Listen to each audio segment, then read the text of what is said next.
What is going on, everybody? Michael here, aka Two Mid Donkey, and today we have part 2 of the mid-chapter update that is coming soon to Dead by Daylight. We're going to go over those notes and just dive straight into it. I am so excited. I've skimmed through it a little bit, so I know kind of the ins and outs just a tad, but some of this will be new for me, new to you guys. I hope we can dive in and we're just going to get straight to it. I can't even talk. I'm so freaking excited. Okay, so here we are, mid-chapter developer update. This is part 2. We already went over part 1 in the previous video. You can check that out on our channel, on our page. But here we have the part 2. There probably more than likely will be a part 3 because in this update they don't release the specifics of Boon Totems. They want to do that in their live event. So we're going to go over a little bit here in part 2, and then of course part 3 will probably be, if not this week, then next week is when they'll probably release that. So here we go, guys. September 21st, part 2. Let's see, DBD, here we go. Yeah, it's them talking about their part 1. That's fine. Killer update. So the first thing we see is the Deathslinger is getting an update. Let's see.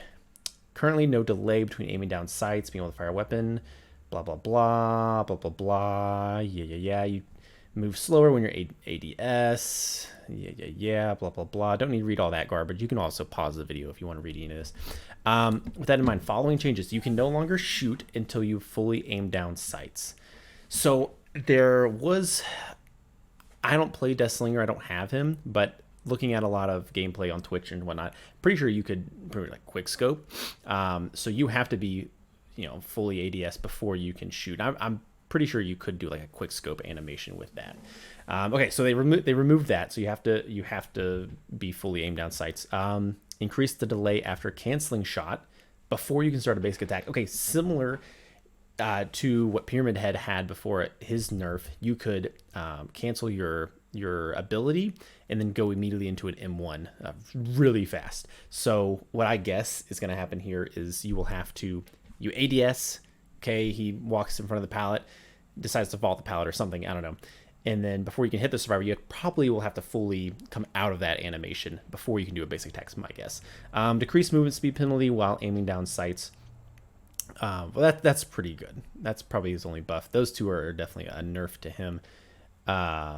Let's see. Size, blah, blah, because he less ground. No one cared. I don't want to read about that garbage. Last but not least, increase the Deathslinger's tear radius to 32. I'm pretty sure it was 28 meters.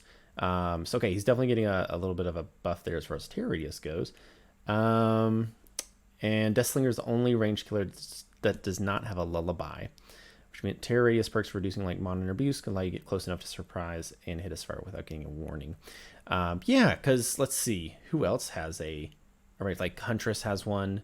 I'm pretty sure Trickster also has like a lullaby type sound cue that's all unique to them. But he is not one.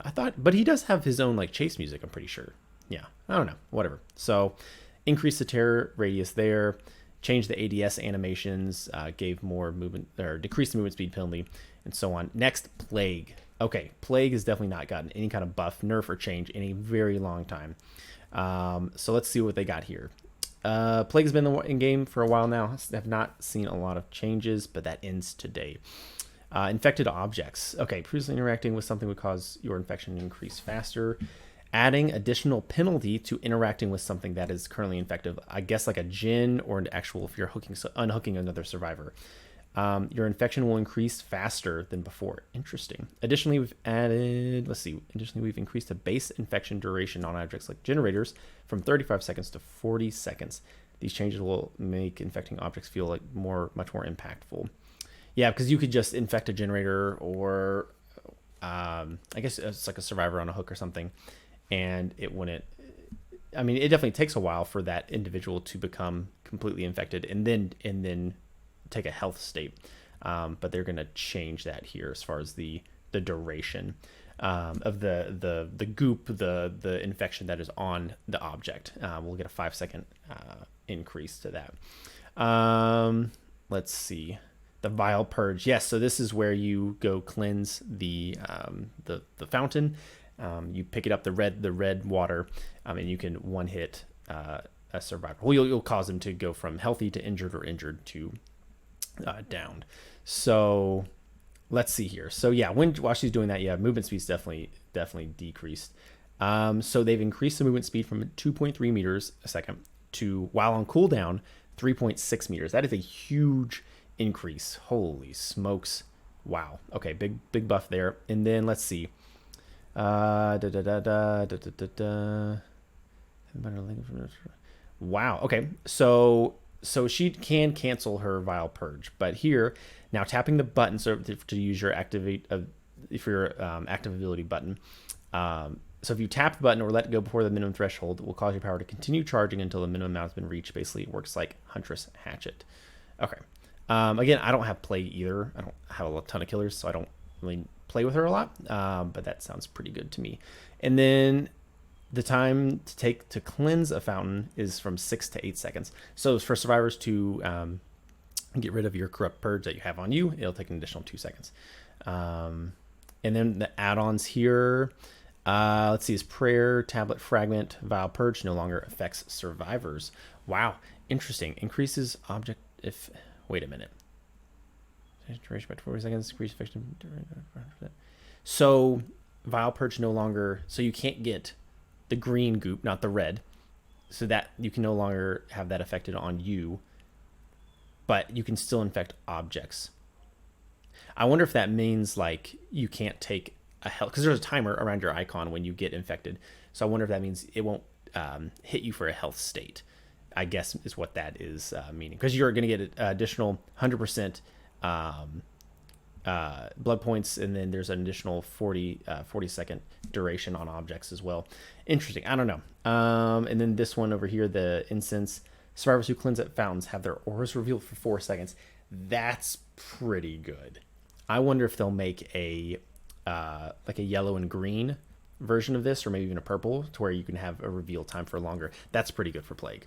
Because I mean, you do get a visual cue similar to a locker opening faster or a pallet being dropped that pops up on the screen and you hear it, a visual and audio cue. But here you'll have the visual and audio cue, but then you can actually see the survivors with their auras. So if you're getting close to them, they cleanse, they try to dip out or hide in a bush or something, I mean, you'll see them. That's pretty good add-on. Survivor add-on update. Surprise. Okay, so updated the description of item add-ons for survivors, similar to killers. So each survivor item add-on will now list their effects with numbers rather than descriptive terms. Yeah, we go. Like moderately, considerably, and so on. Yeah. So that was similar to the killer in the last update, where you say you tremendously vault a window or tremendously open a locker. So now it's just timed. You can open a locker in 2 seconds. You can open a locker in 4 seconds. So that similar to the killers, and that being changed. Survivor items add-ons will have the numbers instead of the words. Okay. Perk updates. Oh boy. Yeah, there's probably going to be in the third update. There's going to be a whole nother list of perks that they're changing. So here we go. Windows of opportunity, much like Zanshin Tactics, removing the cooldown from the perk entirely, and they're increasing the range to 24, 28, and 32 meters. Holy smokes, no cooldown for that. Oh boy. Repressed Alliance, that's pretty good. Let's see. Reduce the time required to activate the perk down to, could be 45 seconds. That's pretty good. That blocks a generator. As a survivor, it does. Built to last. Hiding in a locker for up to 12 seconds with a depleted item will cause it, in your hand, will cause it to refill 99% of its charges. And each use of built to last reduces the number of charges refilled by 30 to 33%. So you can keep, obviously keep using it. But now it only takes 12 seconds to refill it 99% on the item. It's pretty good. And you can continue to use it as the trial progresses. On any means necessary. Cool down so more people start to use it. Blah, blah, blah. So we added an aura reading effect on all dropped pallets. That's pretty good. Huh. Okay. Nah, not much to change there. No Mither is getting a change. Allows you to trade a health state for other bonuses. Wait. But these bonuses aren't strong enough to warrant using the perk. Okay. Wait a minute. I mean, well, yes, yeah, okay. Trade a health state for, yes, for as far as like picking yourself up and so on. So let's see. We've increased the grunts of pain reduction to 75%. Wow. Additionally, we've added 25% increased recovery speed while in the dying state. That's pretty good. That's pretty good. There's a side note. Yes, we know a lot of you use this perk as sort of a hard mode. We're not looking to completely get rid of that at all. It's silly. It's going to be interesting. Mindbreaker, going to be Fearmonger after the the change from the Stranger Things being dropped. Survivors who are working on a generator will now suffer from blindness in addition to exhaustion. Interesting. Okay. Hatching keys. Interesting. Let's see what we got here. The hatching keys, blah, blah. Yeah. Everyone hates it. Everyone hates hatching keys. Let's be honest. The hatch will no longer spawn if there's more than one survivor in the trial. Ooh. Okay. So originally, when you would complete, it was the numbers of generators completed +1 to the remaining survivors that are alive. So if you had 4 generators completed, but there's only 3 survivors left, you could go to the hatch. You could find it. But now that it will no longer spawn if there's more than one. So you have to be the last survivor. Interesting. Interesting. Additionally, the hatch will now take a few seconds to open with a key once it's closed. Progress. So this will be like you're opening a chest or repairing a generator. The little bar at the bottom is, I would assume, is what that's going to be. So you can't just walk up to the hatch, mash your ability button and then you hop in. No. So it's going to have a timer on it. That's interesting. Progress does not reset when the survivor cancels the interaction. So okay, that's good. This eliminates problem where a survivor can simply sprint straight at the hatch and instantly open it. So you can, similar to a chest, it has a progress bar, but the progress on it won't get reset. So you can 99 the gate. No, you can 99 the hatch, and then try to get the rest of your teammates out, possibly with that. Oh, actually, no, you can't, because they changed it where it won't spawn at all. Oh man. With that being said, the changes. Where did they go? Achievement impossible to obtain, so will be escape through the hatch using a key achievement. Wow.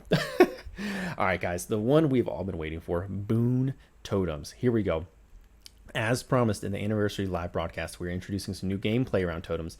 These will add an extra objective around the map, such like killer's hex totems that are tied to survivor perks. So this will be a perk that a survivor can run to activate the totem, to be a boon totem for survivors. So survivors will be able to bless a totem to change it into a boon totem, and these blessings are designed to offer comfort to the survivor team as well as a small safe haven. However, unlike a hex totem, the killer can also quickly interact with the created boon totem to completely remove the associated blessing, once again turning it into a dull totem. And they will also be able to hear the boon totem when it's in range. So survivor brings the boon totem perk into the game. They found a dull totem, if there are any, because you could essentially bring a ton of hex perks as a killer to get all 5 of the totems to be hex totems. So essentially canceling out what would be a survivor's ability to create a boon totem. But if there are dull totems as a survivor, you run up to it. You have an ability button or interact button similar to trying to just cleanse and get rid of the totem completely. You can bless it. So it has a little progress bar. You bless the totem and it becomes blue, as you can see right down here. And it'll give you a buff. A lot of people are saying that it'll give you a 25% repair speed buff as well as a 50% healing speed buff while the totem's active. I don't know if that's true. We're going to find out in the 3rd update in the patch notes what that will be specifically, but that's just kind of anyone's guess at this point. Or it could be leaked and it could be 100% right. But anyway, once you do bless the totem as a survivor, you'll have that buff until the killer goes and interacts with it to make it a dull totem. So instead of completely removing the totem like a hex totem would be, the killer can just change it back into a dull totem, which is interesting. And they can also hear it when they're within range. What I would assume is maybe 5-8 meters from it, they'll be able to pick up an audio cue and go to it and deactivate the totem. I would think that they would just completely get rid of it, but totems are mainly killer-sided, of course, until right now. So if you had 4 survivors and all the totems were dull, you could essentially just go in and each survivor could have, right here, each survivor can have 1 boon totem active at a time. And it'll combine the effects of all their equipped boon perks. So there will be multiple boon perks right there. Says it right here, unless they're referring to multiple survivors bringing the same perk in. So you could essentially have 4 boon totems active at one given time, which would be pretty cool. Now, as a killer, you can't see where totems are unless they're hex totems. So, I mean, I have a hard time as a survivor just finding dull ones on the map, unless you bring a map item. But as a killer, not being able to find them just in general, that can be hard. So, but the boon totem will be I guess, amped up based on how many people bring the boon perk in. So that'll be interesting to see what that is. So yeah, it says right here, this will add some more strategic decisions for survivors to make when it comes to interactions with totems. Totems in a lot of games kind of just go, they just leave them unless it's a hex totem, because it does take, it takes like 8-10 seconds to get rid of, which, I mean, seconds matter in this game.